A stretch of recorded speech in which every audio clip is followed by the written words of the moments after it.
कहते हैं कि पुलिस की वर्दी सुरक्षा का प्रतीक होना चाहिए, डर और मौत का नहीं।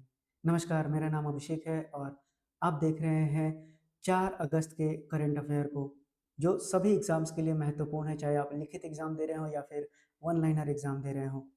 आइए शुरुआत करते हैं अपने पहले करंट अफेयर के साथ, जहां पर India police must get out of dirty हैरिज सैटो, यानी कि भारतीय पुलिस अब जांच के घेरे में है। अब आइए न्यूज से संबंधित सारी बातों को आप जान लीजिए। अब सबसे पहले आपको बता दें हुआ क्या है कि हाल ही में तमिलनाडु में अजीत कुमार की हिरासत में मृत्यु हो गई है, यानी पुलिस हिरासत में इनकी मृत्यु हो गई है, जो पुलिस में पुलिस के हिरासत में जाने के बारे में चिंताओं को फिर से जगा दिया है। साथ ही साथ इसमें सत्ता का निरंतर दुरुपयोग दिख रहा है, वहीं जवाबदेही की कमी भी है। अब इस लाइन को समझा दूं आपको, जो India police must get out of dirty Harry A shadow, इस लाइन का मतलब क्या है ये भी जान लीजिए। तो अगर होम्स का तर्क देखें तो होम्स का मतलब होता है शांत, व्यवस्थित और तर्क के प्रति समर्पित। ये एक काल्पनिक घटना से लिया गया शब्द है, जो आपके एसएससी के एग्जाम में, अंग्रेजी के एग्जाम में आपसे निश्चित रूप से पूछा जा सकता है। वहीं अगर डर्टी हैरी की बात करें तो ठीक होम्स के विपरीत है ये, यानी उदंड, हिंसक और नियमों को नकारने वाला। तो आप समझ गए होंगे कि पुलिस का दोनों चेहरा यहाँ पर सामने लाया गया है अखबारों के जरिए। चलिए अब पूरी न्यूज़ को समझते हैं क्या है। तो मैंने आपको बताया कि कस्टोडियल डेथ हो गया है अजीत कुमार का, जो तमिलनाडु में, ये घटना तमिलनाडु की है। अब ये साफ साफ दर्शाता है कि पुलिस टॉर्चर की वजह से ये घटना हुई है और ये पावर का एब्यूज़ है, साथ ही साथ अकाउंटेबिलिटी की कमी दिखाती है और सिस्टम के फेल्योर को दिखाता है लॉ के इन्फोर्समेंट में। अब सबसे पहले कुछ आंकड़े समझिए जो आपके लिए काफ़ी महत्वपूर्ण है। अगर मैं एनएचआरसी के डेटा की बात करूं 2010 से 2020 तक, तो एनएचआरसी एनएचआरसी का मतलब होता है नेशनल ह्यूमन राइट कमीशन। ये एक स्टैटरी बॉडी है, याद रखेंगे ये भी, जिसकी स्थापना 12 अक्टूबर 1993 को हुई थी और जो मिनिस्ट्री रिस्पॉन्सिबल है वो है मिनिस्ट्री ऑफ होम अफेयर्स, यानी अमित शाह के अंडर ये काम करता है। वहीं अगर इसके मोटो की बात करें तो मे ऑल बी हैप्पी, यानी कि सर्वे भवंतु सुखीना।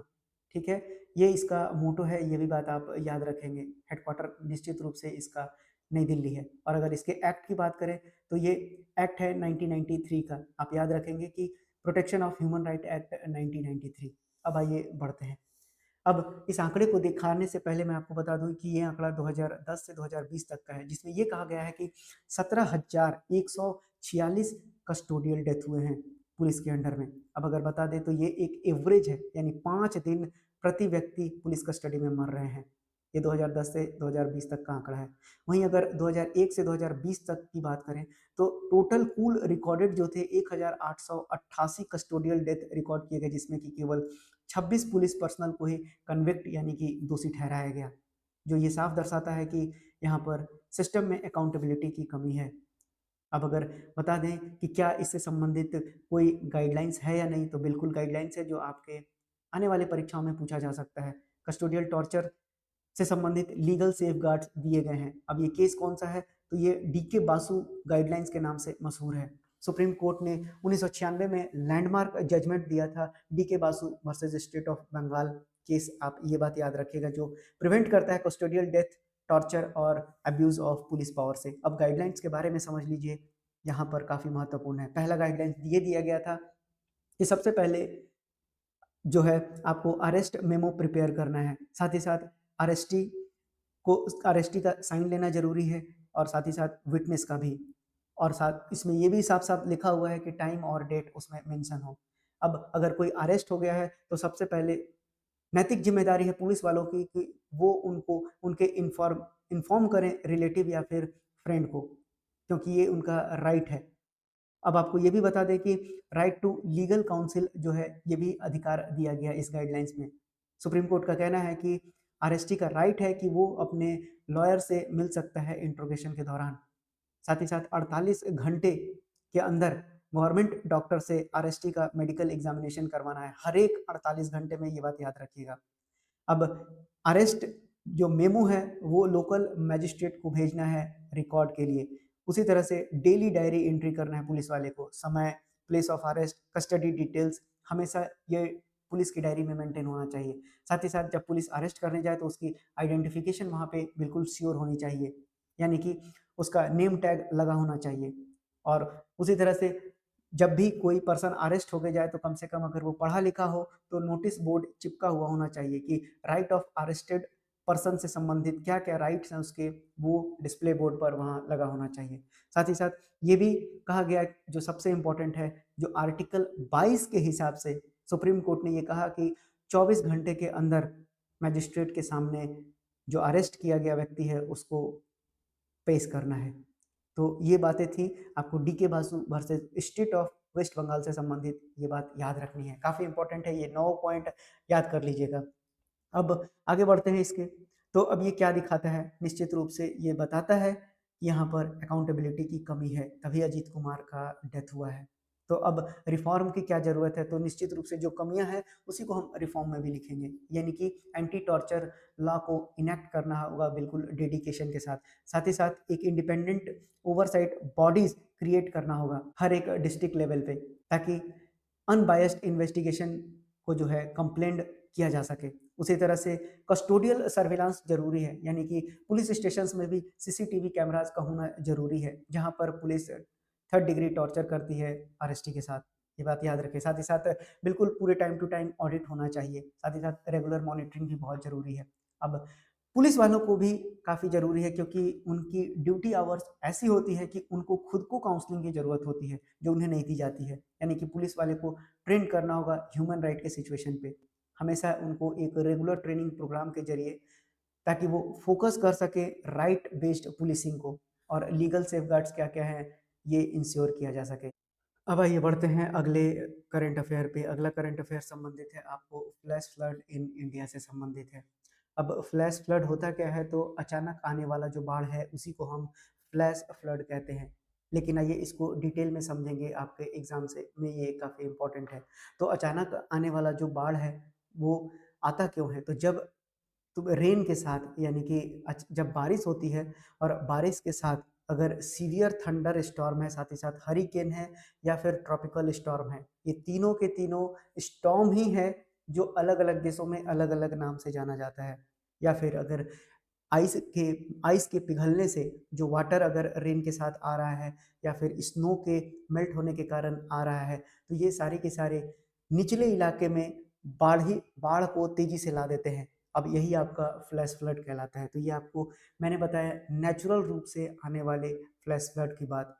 अब ऐसा प्रकृति से ही नहीं बल्कि मानव निर्मित डैम भी में भी अगर तेज बारिश होने के कारण, क्योंकि आप देखेंगे कि डैम के गेट्स एक लेवल तक ही बंधे होते हैं, तो एक बारिश के आंकड़े के बाद, यानी अगर इतना आंकड़ा बारिश हो गया है तो निश्चित रूप से डैम खोल दिए जाएंगे। और जैसे ही डैम खोल दिए गए और रहने वाले रिहायशी इलाकों में अगर बाढ़ जैसे हालात हो गए, तो भी ये फ्लैश फ्लड का ही कारण होता है। लेकिन यहाँ पर एक टाइम लिमिट दिया जाता है। अब उस टाइम लिमिट की बात अगर मैं आपको बताऊं, तो जो अचानक आने वाला बाढ़ है वो कैसे अलग है आपको सामान्य बाढ़ से, तो बता दें कि बारिश और बाढ़ की शुरुआत के बीच 6 घंटे से कम समय होना चाहिए, तभी ये फ्लैश फ्लड कहलाएगा। ये बात याद रखेंगे। अब आपको बता दें कि फ्लैश फ्लड अगर आप समझ गए हैं, तो इससे होने वाली भारत में मृत्यु की घटना आपको बताएं तो 5,000 लोग सालाना इससे मर जाते हैं। अब और डिटेल में इसको जान लीजिए कि अब ये कैसे इम्पैक्ट कर रहा है, तो ये ह्यूमन को इम्पैक्ट कर रहा है, जिसमें लॉस ऑफ लाइव्स हो रहा है। जाहिर सी बात है, अब ह्यूमन का लॉस हो रहा है तो एग्रीकल्चर का भी लॉस होगा, यानी इकोनॉमिक डैमेज भी होगा। इकोनॉमिक डैमेज एग्रीकल्चर से होगा क्योंकि क्रॉप्स डिस्ट्रॉय हो जाएंगे। वहीं इंफ्रास्ट्रक्चर लॉस होता है, जैसे कि रोड्स, मैंने अभी बताया, डैम्स वगैरह टूट जाएंगे, तब रेलवे ट्रैक्स टूट जाते हैं, पावर लाइन्स डैमेज हो जाते हैं। तो जिस कारण से इसकी रिकवरी कैसे होगी, तो जाहिर सी बात है सरकार इसकी भरपाई करती है, जिसमें करोड़ों रुपए लगते हैं। अब इन्वायरमेंटल का भी नुकसान होगा, क्यों, क्योंकि नदियाँ जो हैं जब बाढ़ लेकर आएंगी तो सिल्ट अपने साथ लेकर आएंगी, जो जमावड़ा हो जाएगा। जमावड़ा होने के कारण जाहिर सी बात है सॉइल इरोजन और लैंड स्लाइड जैसी घटनाएं बढ़ जाएंगी। ठीक है, ये भी बात आप याद रख सकते हैं। अब बायोडाइवर्सिटी का तो लॉस होना ही होना है। अब अर्बन इम्पैक्ट क्या होगा, तो आपको बता दें कि दिल्ली, मुंबई, बेंगलुरु और चेन्नई में सबसे ज़्यादा फ्लश फ्लड देखा जाता है अगर अर्बन दृष्टिकोण की बात करें तो। अब इसका कारण क्या है, जाहिर सी बात है पुअर ड्रेनेज होगा, क्योंकि शहर में पानी तभी जाएगा आपका जब ड्रेनेज सिस्टम खराब होगा। उसी तरह से आपको क्लाइमेट चेंज इसका एसोसिएटेड है इस फ्लैश फ्लड का कारण से। तो फ्लैश फ्लड के कारण मैं आपको बता दें तो निश्चित रूप से ग्लोबल टेम्परेचर के बढ़ने की वजह से ये घटनाएं हो रही हैं और आगे आने वाले समय में ये घटनाएं और भी बढ़ती हुई देखी जा सकती हैं। तो इसका सॉल्यूशन क्या है? तो पेरिस क्लाइमेट समझौते को इनफोर्सली यानी कि बिल्कुल तेजी से लागू करना होगा और सबको ये मानना पड़ेगा, तभी ये ग्लोबल टेम्परेचर रुकेगा, नहीं तो इस तरह की घटनाएं रेगुलर होती रहेंगी। अब रिसेंट एग्जांपल में भी समझ लीजिए। रिसेंट एग्जांपल में आपको समझा दें कि हिमाचल प्रदेश 2025 की बात की जा रही है। यहाँ पर भी फ्लैश फ्लड आया था। असम और नॉर्थ ईस्ट में कई जगह पर आते ही रहता है। दिल्ली में यमुना ओवरफ्लो कर गई थी। सिक्किम 2023 में ग्लेशियर लेक बर्स्ट कर गया था, जिस कारण से तिस्ता डैम को भी काफ़ी ज़्यादा नुकसान हुआ था। तो ये सारे एग्जाम्पल्स थे। अब इसके कारण क्या है? फ्लैश फ्लड के और भी कुछ कारण आपको बता दें तो हिली एरियाज में क्लाउड बर्स्ट इसका कारण है। अब जाहिर सी बात है, पेड़ की कटाई हो रही है। अब बिना प्लानिंग के अर्बनाइजेशन हो रहा है। इंक्रोच्ड डैम और रिवर्स को ब्लॉक किया जा रहा है। ये इसके मेजर कारण से, ये भी बात आप याद रखिएगा। अब इसका बचाव क्या है या फिर किया क्या जा सकता है? तो जाहिर सी बात है, हमारे पास अभी उपलब्ध तो है, अर्ली वार्निंग सिस्टम को जाहिर सी बात है इम्प्लीमेंट करना ही पड़ेगा हर जगह पे जहाँ पर भी ये डिजास्टर रेजिलिएंट जगह है। अब उसके लिए इंफ्रास्ट्रक्चर भी तैयार करना पड़ेगा, जैसे जापान अपने देश में करता है, क्योंकि वो भूकंप रोधी टेक्निक्स का यूज़ करता है, क्योंकि वो भूकंप प्रोन जोन है। उसी तरह से वेटलैंड और फूड प्लेन्स को आपको रिस्टोर करना पड़ेगा। साथ ही साथ अवेयरनेस और ट्रेनिंग प्रोग्राम भी आपको लाना पड़ेगा, तभी जाकर ये सारी घटनाएं रुकेंगी। अब आइए आगे जानते हैं कि तमिलनाडु न्यूज़ में है। क्यों न्यूज़ में है? उससे पहले समझ लीजिए तमिलनाडु के बारे में, जिसकी राजधानी चेन्नई है और यहाँ के गवर्नर हैं आर.एन. रवि साहब, वहीं यहाँ के सीएम हैं एम.के. स्टालिन साहब। अब तमिलनाडु न्यूज़ में क्यों है, ये भी जान लीजिए। तो तमिलनाडु अपने यहाँ ट्रांसजेंडर पॉलिसी 2025 लाना चाहता है। ये किससे संबंधित है? तो इनहेरिटेंस से संबंधित है, यानी कि जायदाद की विरासत से संबंधित है। तो निश्चित रूप से आप सोचेंगे कि हुआ क्या है, तो आपको बता दें कि state policy for transgender person 2025 launch किया है तमिलनाडु ने। अब ये एक रिवॉल्यूशनरी स्टेप है, क्योंकि ये हिंदू सक्सेशन एक्ट 1956 और इंडियन सक्सेशन एक्ट 1925 में अमेंडमेंट करना है, ताकि ट्रांसजेंडर और जो इंटरसेक्स लोगों को लीगल इनहेरिटेंस राइट मिल सके। अब आपको बता दें कि जो इनहेरिटेंस का लॉ है, उसमें केवल मेल और फीमेल की बात की गई है, यानी किसी भी तरह का ट्रांसजेंडर पर्सन की बात नहीं की गई है। उनको किसी भी तरह का कोई रिकॉग्निशन नहीं दिया गया है इसमें। तो यानी कि उनको अपने परिवार की संपत्ति में हक मिलना मुश्किल हो जाता है। अब इसीलिए लोग क्या करते हैं कि उनको बाहर फेंक देते हैं या घर से निकाल देते हैं।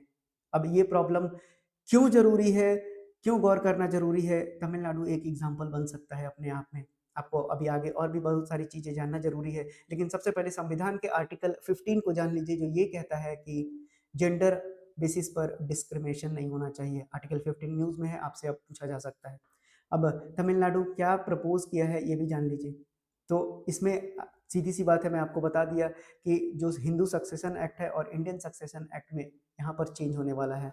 अब तमिलनाडु चाहता है कि ये बदलाव आएगा कैसे? तो ज़ाहिर-सी बात है 24/7 यहाँ पर हेल्पलाइन भी दिया जाएगा, और इसलिए दिया जा रहा है ताकि पैरेंटल काउंसलिंग किया जा सके, ताकि जो पेरेंट्स हैं उनके दिमाग में जो ये भ्रष्ट बातें भरी हुई हैं उनको निकाला जा सके, ताकि सभी को प्रॉपर्टी बराबर हिस्सों में बटे, जो ज़रूरी भी है। अब चूँकि ट्रांसजेंडर पर्सन को सोशली और educationally most disadvantageous group declare कर रहा है तमिलनाडु।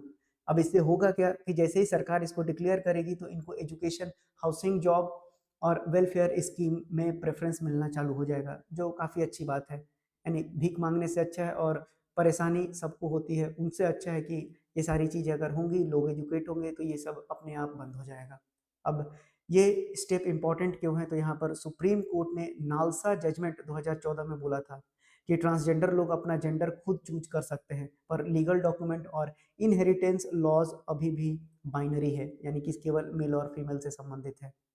अब अगर तमिलनाडु ऐसा करता है, तो जाहिर सी बात है दूसरे राज्यों को भी इससे सीखने का मौका मिलेगा। अब ग्लोबल की बात करें तो पाकिस्तान और बांग्लादेश में पहले से ही ये नियम आ चुके हैं, यानी कि वहाँ पर इनहेरिटेंस का अधिकार ट्रांसजेंडर लोगों को पहले से मिलता आ रहा है, तो भारत भी उनसे सीख सकता है। अब आइए बढ़ते हैं अगले करंट अफेयर पे, जहाँ पर सिक्किम न्यूज़ में आ गया है। तो सिक्किम न्यूज़ में आ गया है, तो पहले सिक्किम के बारे में जान लीजिए। तो सिक्किम, आपको पता है कि 7 सिस्टर और 1 ब्रदर हैं, तो उसमें जो ब्रदर हैं वो भाई साहब सिक्किम है। नॉर्थ ईस्ट का एक राज्य है जिसका इंटरनेशनल बाउंड्री तिब्बत, नेपाल और भूटान से लगा होता है। अब यहाँ पर याद रखिएगा कि सिक्किम में ही भारत का हाईएस्ट माउंटेन रेंज है जिसका नाम कंचनजंगा है। अब आपसे कंचनजंगा की हाइट भी पूछी जा सकती है जो 8586 मीटर है, ये बात आप याद रखेंगे। अब अगर यहाँ के सीएम की बात करें तो प्रेम सिंह तवांग यहाँ के सीएम है, वहीं ओम प्रकाश माथुर साहब यहाँ के गवर्नर हैं। अगर यहाँ के कैपिटल की बात करें तो गैंगटॉक यहाँ की कैपिटल है। अब सिक्किम ने क्या अनाउंस किया है, तो सैबेटिकल लीव से संबंधित ये न्यूज़ है। दरअसल ये एक स्कीम था जो 2023 में भी लाया गया था, लेकिन अब ये आपको लागू कर दिया है, यानी कि अब फॉर्मल रूप से ये सामने आ गया है। अब ये सैबेटिकल लीव का मीनिंग आप समझ लीजिए। मान लीजिए कि आपकी नियुक्ति एक क्लर्क के रूप में होती है, तो अगर आप क्लर्क के काम को छोड़कर किसी और काम के लिए जाते हैं, जैसे रिसर्च के लिए, ट्रैवलिंग के लिए, या फिर अपने प्रोफेशनल डेवलपमेंट के लिए, पर्सनालिटी डेवलपमेंट के लिए, तब आपको छुट्टी दिया जा सकता है। अब ये उन एम्प्लॉयज़ के लिए लागू होगा, लीव दिया जाएगा। और ये लीव कितने दिन तक दिया जाएगा, ये भी बात जान लीजिए। 365 दिन से लेके 1080 दिनों तक ये लीव दिया जा सकता है, लेकिन ये लीव उन्हीं को दिया जाएगा जो 5 साल कंटिन्यूअस सर्विस कर चुके हैं, यानी सिक्किम गवर्नमेंट में 5 साल की कंटिन्यूअस सर्विस हो गई है। अब क्या इसमें सीनियरिटी को भी लिया जाएगा, तो नहीं, आपको बता दें कि सीनियरिटी एज इट इज़ आपका मेंटेन रहेगा, सीनियरिटी में कोई बदलाव नहीं किया गया है। लेकिन अगर एम्प्लॉय को दोबारा से बुलाना होगा, बीच में अगर ज़रूरत पड़ जाती है उस एम्प्लॉय की, तो आपको वापस आना पड़ेगा 1 मंथ के नोटिस पीरियड में। ठीक है, तो 1 मंथ का नोटिस देके सरकार आपको दोबारा से बुला भी सकती है। तो सिक्किम से संबंधित ये बातें थी जो सैबेटिकल लीव पर है, और सिक्किम पहला स्टेट बन गया है जो इस सैबेटिकल लीव स्कीम को इंट्रोड्यूस किया है फॉर्मल रूप में। आपको बता दें लॉन्च ये 2023 में ही हो गया था, याद रख लीजिएगा इस बात को। इम्पोर्टेंट है, आपके एग्जाम में सवाल बन सकता है। साथ ही साथ ये भी याद रखिएगा कि बेसिक पे का, अब आपको पता होगा कि जो गवर्नमेंट एम्प्लॉय होते हैं, कुछ दिन बाद आप लोग भी हो जाएंगे, तो जो बेसिक पे होता है उसका 50% दिया जाएगा। अब सैलरी जो होती है वो बेसिक पे ही बनता है। बेसिक पे आप जैसे लेवल 2 से लेके जहाँ तक भी लेवल 13 14 तक जाता है, हमारा जो सरकार का नियम बना हुआ है, तो उसमें बेसिक पे निर्धारित होता है। अब उसी बेसिक पे आपको दिया जाता है डीए, टीए, एचआरए, ये सारी चीज़ें आपको उसी बेसिक पे दी जाती है अलग अलग परसेंटेज के रूप में, तब आपका जाके एक पूरा सैलरी बनता है। तो बेसिक पे का 50% सैलरी भी दिया जाएगा अगर आप छुट्टी लेते हैं तो, क्योंकि भाई साहब पैसा ज़्यादा इम्पोर्टेंट है। पैसा रहेगा तभी तो आप पर्सनालिटी डेवलपमेंट कीजिएगा या फिर ट्रैवल या रिसर्च कीजिएगा। बढ़ते हैं अगले न्यूज़ पर। तो अगला न्यूज़ संबंधित है 71वां नेशनल फ़िल्म अवार्ड से। अब आपको बता दें कि 71वां नेशनल फ़िल्म अवार्ड 2025 में दिया गया है। अब ये नेशनल फ़िल्म सेंटर, याद रखिएगा, मैं लिख देता हूँ आपके लिए कि ये कहाँ दिया जाता है, तो नेशनल मीडिया सेंटर में दिया जाता है, जो कहाँ स्थित है, तो नई दिल्ली में स्थित है। ये बात याद रखिएगा, इस पर आपसे सवाल बना जाएगा। अब किसको-किसको मिला है, तो चूँकि शाहरुख खान और रानी मुखर्जी न्यूज़ में आ गई है, क्योंकि इनको 3 दशक के बाद ये फ़िल्म फेयर अवार्ड दिया जा रहा है। 30 साल काफ़ी लंबा समय होता है। अब जो बेस्ट फीचर फ़िल्म है, जो विद्धू विनोद चोपड़ा की फ़िल्म थी, 12वीं फ़ेल, जिसके एक्टर विक्रांत मैसी थे। तो विक्रांत मैसी और शाहरुख खान दोनों को बेस्ट एक्टर का अवार्ड दिया गया है, और रानी मुखर्जी को बेस्ट एक्ट्रेस का अवार्ड दिया गया है, यानी लीडिंग एक्टर का अवार्ड दिया गया है। कौन से फिल्म के लिए, तो मिस्टर चटर्जी वर्सेस नॉर्वे के लिए दिया गया है। बात इतने याद रखेंगे। अब कौन कौन से एलिजिबल होते हैं इसमें, तो जो फिल्म सर्टिफाइड किया जाता है सीबीएफसी, यानी कि central board of film certification के द्वारा, 1 जनवरी 2023 से लेके 31 दिसंबर 2023 के बीच में बनने वाली फिल्म को जिसको सर्टिफाई किया है सीबीएफसी ने, उसको अवार्ड दिया जा रहा है। ये बात याद रखिएगा। अब सीबीएफसी न्यूज़ में है, central board for film certification news में आ गया है, तो आपको याद रखना है कि इसे 1952 एक्ट के तहत स्थापित किया गया था। और ये भी बात याद रखिएगा कि ये मिनिस्ट्री ऑफ इंफॉर्मेशन के अंतर्गत काम करती है, जिसके मंत्री अभी अश्विनी वैष्णव साहब हैं और इसके हेड यानी चेयरमैन हैं प्रसून जोशी साहब। अब प्रसून जोशी साहब कौन है? जाहिर सी बात है, लेखक हैं और आपने इनका फेमस गाना सुना होगा गुजारिश, जो गजनी फिल्म से है। आपको ये भी बता दें कि जो शाहरुख खान है उनको जवान फिल्म के लिए ये दिया जा रहा है, ये भी इम्पोर्टेंट बन सकता है आपके लिए। अब बांग्लादेश न्यूज़ में आ गया है, तो बांग्लादेश से संबंधित न्यूज़ क्या है ये जान लीजिए। तो बांग्लादेश ने अपना पहला नेशनल एमपीआई यानी कि multi dimensional poverty index release किया गया है। अब इसमें 2 संस्थाओं की मदद ली गई है, एक तो यूनिसेफ है और दूसरा आपके पास है यूरोपियन यूनियन का। तो इसमें कहा क्या गया है कि जो 28.9% चिल्ड्रन जो हैं, वो मल्टी डायमेंशनल पॉवर्टी में रह रहे हैं। अगर एडल्ट की कंपैरिजन में देखें तो 21.4% एडल्ट हैं।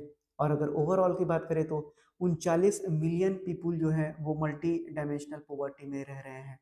अब मिलियन से करोड़ में समझ लीजिए तो 1 करोड़ में 10 मिलियन होता है। अब बांग्लादेश भी न्यूज़ में है, यूनिसेफ भी न्यूज़ में है, तो और ईयू भी न्यूज़ में है, तो जान लीजिए तीनों के बारे में।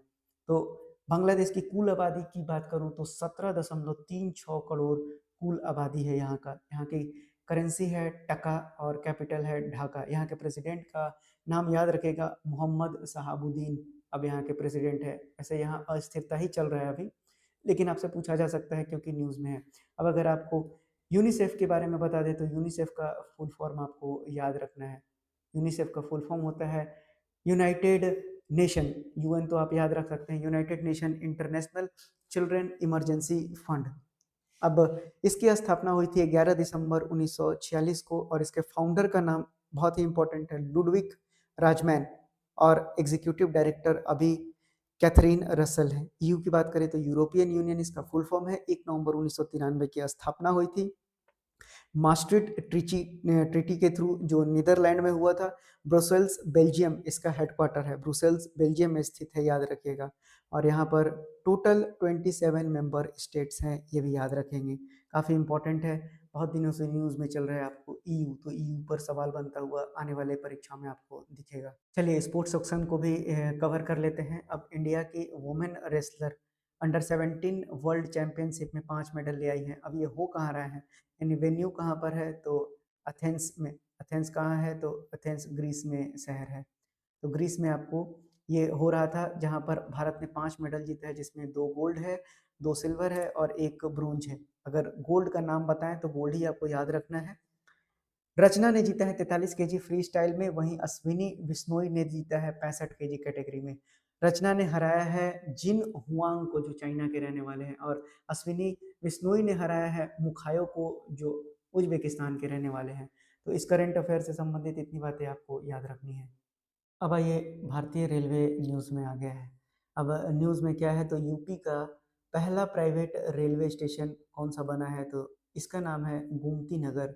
गोमती नगर रेलवे स्टेशन उत्तर प्रदेश का पहला प्राइवेट रेलवे स्टेशन बन गया है। इतनी बात याद रखेंगे, उत्तर प्रदेश से संबंधित कुछ बातें याद रखेंगे आप, कि उत्तर प्रदेश के सीएम का नाम है योगी आदित्यनाथ, वहीं यहाँ के गवर्नर का नाम है आनंदीबेन पटेल। लखनऊ इसकी राजधानी है। एक ही नेशनल पार्क है यहाँ पर और उसका नाम है दुधवा नेशनल पार्क। कुछ ही दिन पहले ये न्यूज़ में था, ये भी मैंने आपको बता दिया था। अब इंडियन रेलवे से संबंधित बातें जान लीजिए। 1853 में इसका फाउंडेशन हुआ था, यानी 16 अप्रैल आपको याद रखना है 1853। इसके मिनिस्ट्री किसके पास है, तो मिनिस्ट्री अश्विनी वैष्णव साहब के पास है। अब इंडियन रेलवे के सीईओ और चेयरमैन का नाम काफ़ी इंपॉर्टेंट है, सतीश कुमार उनका नाम है, याद रखिएगा। तो इतनी बातें संबंधित थी इंडियन रेलवे से जो आपको याद रखना होगा। अब बढ़ते हैं अगले करंट अफेयर पे, जहाँ पर बता दें आपको कि नितिन गडकरी साहब न्यूज़ में आ गए हैं। अब ये क्यों आए हैं, क्योंकि इनको 43वां लोकमान्य तिलक नेशनल अवार्ड दिया गया है। इम्पोर्टेंट है, याद रखिएगा।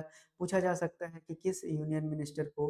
अब यूनियन मिनिस्टर ये किसके हैं, तो रोड एंड ट्रांसपोर्ट के यूनियन मिनिस्टर हैं। अब इनको किस अवार्ड से दिया गया है, तो याद रखिएगा कि इनको 43वां लोकमान्य तिलक नेशनल अवार्ड दिया गया है। अब लोकमान्य तिलक से संबंधित भी आपसे कई बार प्रश्न पूछा जाता है, तो लोकमान्य तिलक का फेमस जो आपका कोट है वो है कि Swaraj is my birth right and I shall have it. अब केसरी और मराठा न्यूज़पेपर इन्हीं से संबंधित है, ये बात याद रखिएगा। दोनों का नाम काफ़ी इंपॉर्टेंट है। मराठा और केसरी न्यूज़पेपर किससे संबंधित है? तो ये संबंधित है बाल गंगाधर तिलक साहब से। अब आइए तेलंगाना न्यूज़ में है। अब तेलंगाना न्यूज़ में क्यों है? तो मुस्कान 11 ऑपरेशन चलाया गया था तेलंगाना पुलिस के द्वारा। तो आपसे पूछा जाएगा कि मुस्कान 11 किससे संबंधित है? तो तेलंगाना पुलिस से संबंधित है, जिसमें 7600 चिल्ड्रन को रेस्क्यू किया गया और उसमें से 529 लड़कियां थी, ये बात याद रखिएगा।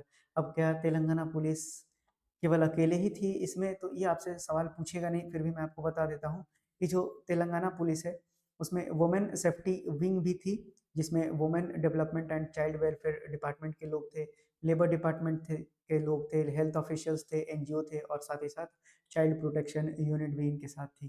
तो इतनी बातें थी इस न्यूज़ से संबंधित। अब तेलंगाना के बारे में जान लीजिए। तो सीएम का नाम काफ़ी इंपॉर्टेंट है, रेवंत रेड्डी साहब यहाँ के सीएम है। वहीं अगर यहाँ की कैपिटल की बात करें तो हैदराबाद है। और गवर्नर का नाम आपको बता दें, जिष्णु देव वर्मा, याद रखिएगा जिष्णु देव वर्मा साहब का नाम इंपॉर्टेंट है। अब आइए बढ़ते हैं, मेधा रूपम जी न्यूज़ में है। तो अब मेधा रूपम जी कौन है? तो नोएडा की पहली वुमेन डिस्ट्रिक्ट मजिस्ट्रेट बन गई हैं। ये भी बता दें आपको कि ये 2014 बैच की आईएएस अफसर हैं। ये बात आपको याद रखना है। नोएडा चूंकि यूपी से संबंधित है तो मैंने अभी आपको यूपी के बारे में बता दिया। आपसे पूछा जाएगा कि नोएडा की पहली वुमेन डिस्ट्रिक्ट मजिस्ट्रेट कौन है? तो मेधा रूपम जी हैं। ये बात आप याद रख लीजिएगा। साथ ही साथ आपको ये भी बता दें कि ये एक नेशनल लेवल राइफल शूटर रह चुकी हैं और इन्होंने 3 गोल्ड मेडल जीता था केरला स्टेट शूटिंग चैंपियनशिप में।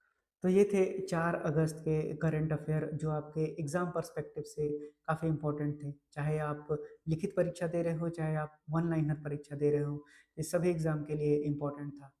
तो आज के लिए इतने ही। धन्यवाद।